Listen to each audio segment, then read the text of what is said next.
These are the memories tearing a family apart. What you got? Images of a happy mom, a devoted dad, and an adorable little baby who disappears overnight. I should have just kept her home. I should have just kept her home that night, and none of this would have ever happened. Her disappearance shattering this once happy family into a bitter war of words. Do you think Jamie knows more than she's letting on? I do.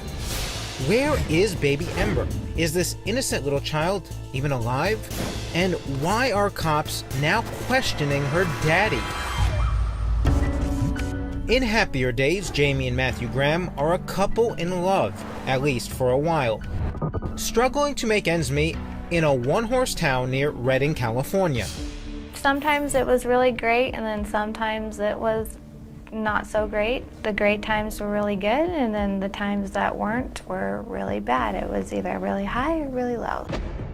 The best of times were always centered around this sweet face. What are you doing?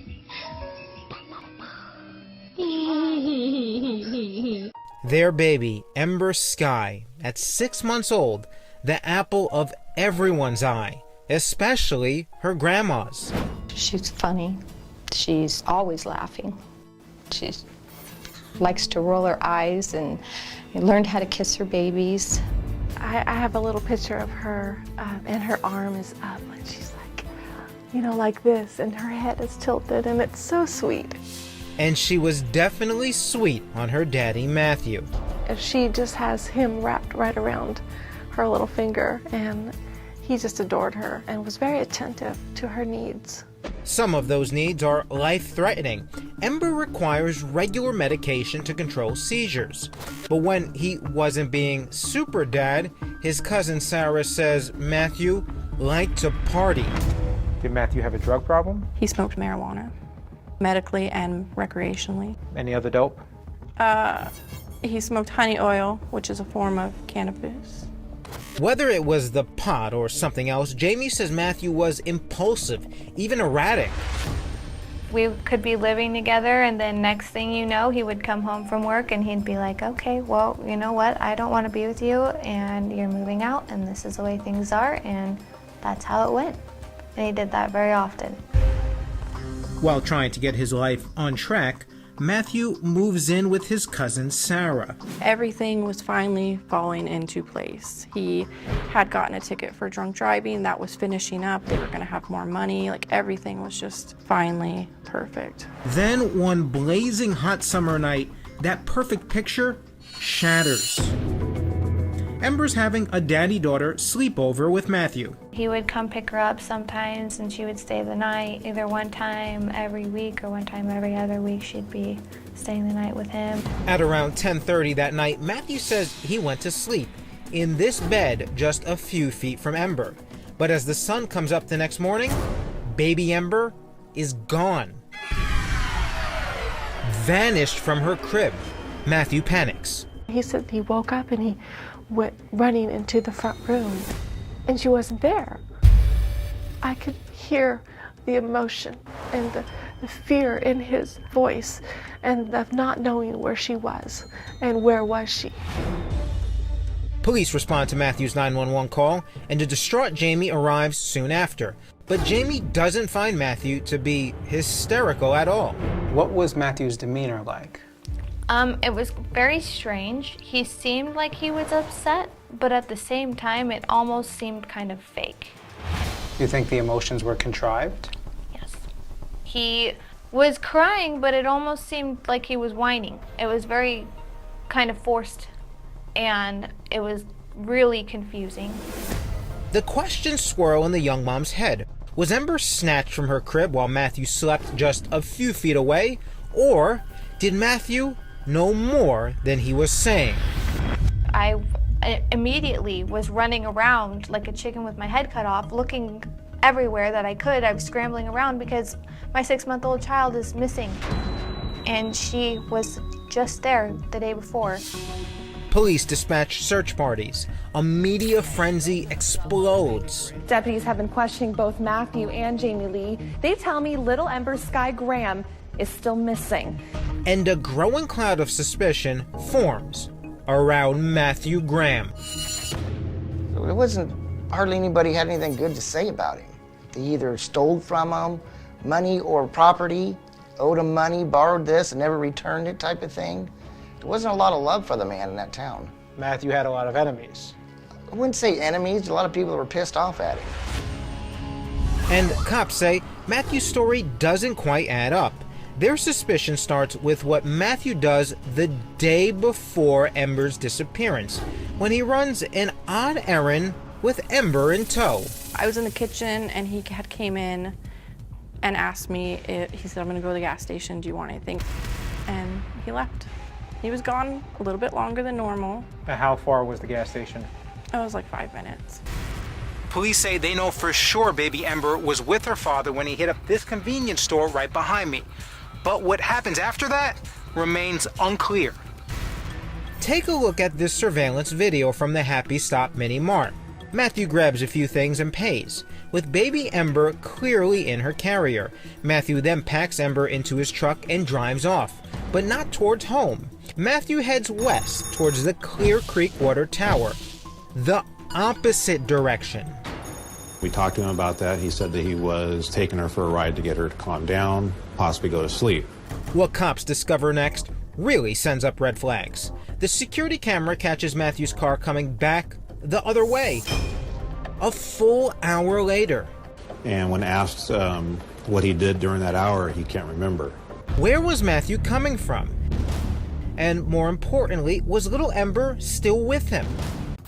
Do anything you can to find my baby. Jamie Graham's 6-month-old daughter, little Ember Sky, has been missing for a week. Adding to Jamie's fears, Ember's life-threatening seizures. Whoever took her didn't bring her medication in. I don't know what's happened to her. All I want is her home. Police name her dad, Matthew Graham, as a person of interest. The day before Matthew reported her missing, surveillance video catches him during an hour-long drive with Ember, and he says he can't recall where he went. If he didn't do something he didn't want anybody to know about, why would he lie about it? But Matthew's cousin Sarah says there's nothing to lie about. Sarah says she saw Ember later that afternoon, right in Matthew's arms. But you're saying that when he got back from this visit from the store, Ember was very much alive. Very much.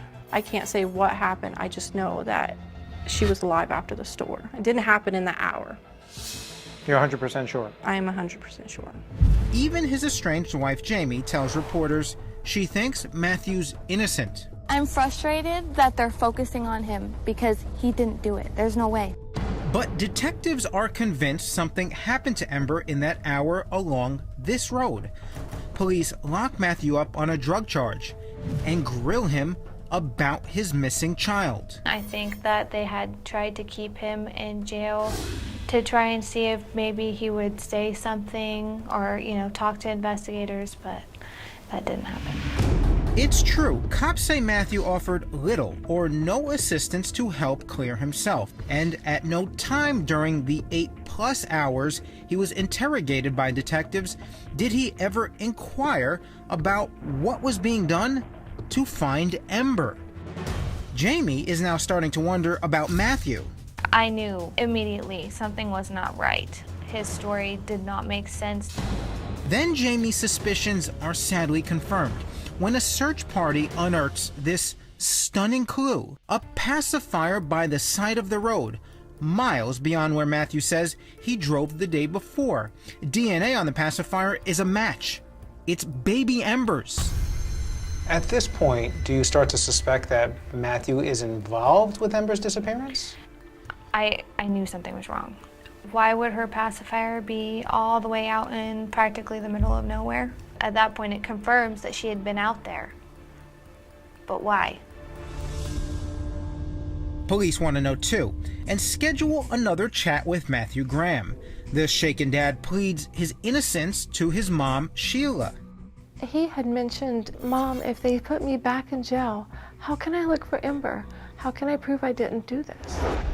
Sheila drives Matthew to the sheriff's station to clear his name. It was very hot and we parked in the shade.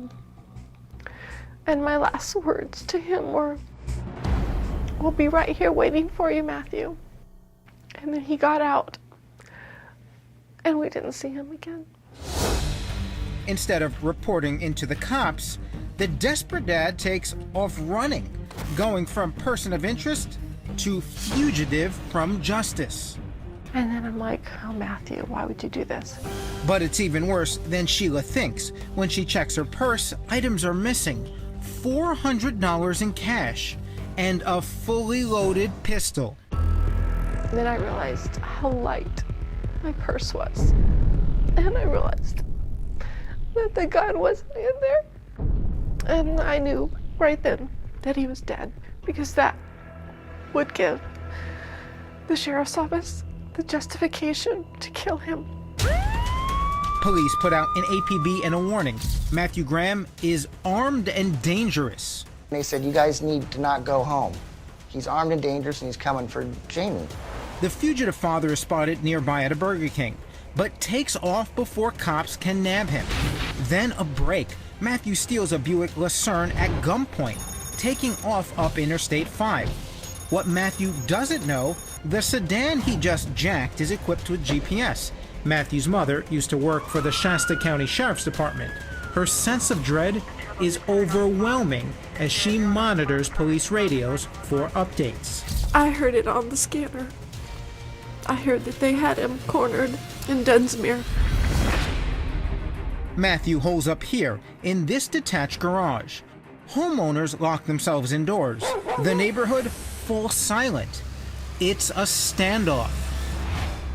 The peace officers at the scene are thinking, hey, this guy's desperate, he's armed with a handgun. The police radio crackles again, and Sheila's heart drops. And they said shots fired. And then someone called for an ambulance. And then they canceled the ambulance. And I knew right there. Cops say there's a glint of Matthew's pistol, then a gunshot. There's no choice but to open fire. I think that he was probably going to ambush the involved deputies and officers. Usually they'll say on the scanner, 1 in custody. And they never said that. So I knew right then that he was dead. Sorry. Matthew Graham is gone, a son, a father, and possibly the only one who really knows what happened to Baby Ember. Matthew's gone, and what now? Instead of taking the heat for his own baby's disappearance, Matthew Graham takes off running. He's cornered miles away in this garage and dies in a shootout with cops. Has all hope of finding Baby Ember died with him? He would not tell the truth for her when he could have. And all of this could have been avoided. 6-month-old Ember is still missing, and police believe Matthew is somehow responsible. Now the question, does anyone know more about the case than they're saying? Since the beginning, our families have had 2 different agendas. Mine was to find my daughter, their family was to cover Matthew's butt. Baby Ember's mom, Jamie, says Matthew's cousin Sarah is hiding the truth. There was an hour time period where Matthew couldn't account for. But Sarah tells us that when Matthew got back from the Happy Valley station, Ember was with him and was very much alive. Is she lying? Yes, she is. She did not see Ember after that store trip. And Matthew told me himself that he did not take Ember back in there. She's just making an alibi for him that he never had. And then there's the day Matthew ran, suddenly armed with a handgun and lots of cash. I believe it was a plan. I believe that they knew that he was going back to jail and that he was not innocent in this. And they gave him the gun and the money, and I think that they told him to run. But remember, that's not what Matthew's mom told us. She said he stole $400 and the pistol from her purse. And then I realized how light my purse was. And I realized that the gun wasn't in there. And I knew right then that he was dead. Because that would give the sheriff's office the justification to kill him. And cousin Sarah is sticking to her story that she saw baby Ember alive with Matthew after she was supposed to have gone missing. I don't know what happened after, but I know I seen her after the store. Now, law enforcement doesn't believe you. Absolutely not. They think, what, you're hallucinating? Or Or you're covering for him? No, I don't think they think they just think I'm remembering wrong, because I've offered to take a lie detector test. You know, how else do you prove your truth? And they won't give me one. They just basically called me a liar and let people speculate. Do you think cousin Sarah and them know? Oh, yes. Where Ember Absolutely. is? Either they know where Ember is now, or they know what happened to her. He had to have told somebody. I believe that he told them. Are you a liar? No, You saw Ember. I saw Ember with my own eyes. You're 100% positive. 100%. You're not covering for Matthew. There's nothing to cover. I mean, what purpose would it serve me to say I seen her after the store? Is it possible Ember was kidnapped with her father just a few feet away? 2 years after Ember vanished, I went inside Matthew's trailer to see for myself. All right, so we're in the trailer. Matthew puts Ember to sleep in the playpen. Yes. Which was right where you're standing. Yes. So And then he goes to bed. he goes to bed and the bedroom is back here. Yes, direct. It's a straight shot. When you come into this trailer, could this possibly be a murder scene? I don't think so. I mean, they brought the dogs in, law enforcement, and they collected evidence and they found nothing. They've never found anything. And I don't even think law enforcement believe it happened here. You know, they think it happened in the hour. They're so set, even though they have nothing. If it happened in the hour, where is she? I mean, maybe he did it, maybe he didn't, but like, why not show the whole truth? Matthew's family has hired private investigator Philip Klein to hunt down the whole truth. I believe, as a lead investigator in this case, that we're looking at a death case. Now, is it a homicide? I don't know. Is it a accidental case of maybe the baby wasn't medicated properly and had a seizure, and Matthew freaked out and didn't know what to do? At this stage, Klein isn't drawing conclusions yet. And the evidence is going to take me where the evidence is going to take me. The storyline's going to take me where the storyline takes me. Time's on my side as the investigator. I'll figure out what happened. Until then, Ember's family holds out one hope. Do you think Ember is still alive? And I'm very aware that it's possible that she's not. But I, in my heart, try to believe that she is. Jamie also believes in her heart that Matthew's mother and cousin Sarah know what happened to her adorable baby. That's a serious charge. Yes, and they need to come forward and tell the truth for Ember, because they can't keep that secret forever. Even if they don't know where she is now, they know what had happened. But there is one thing that every member of the family can agree upon. It's just a matter of time before the truth comes out. Hopefully sooner rather than later. Ember deserves better than this.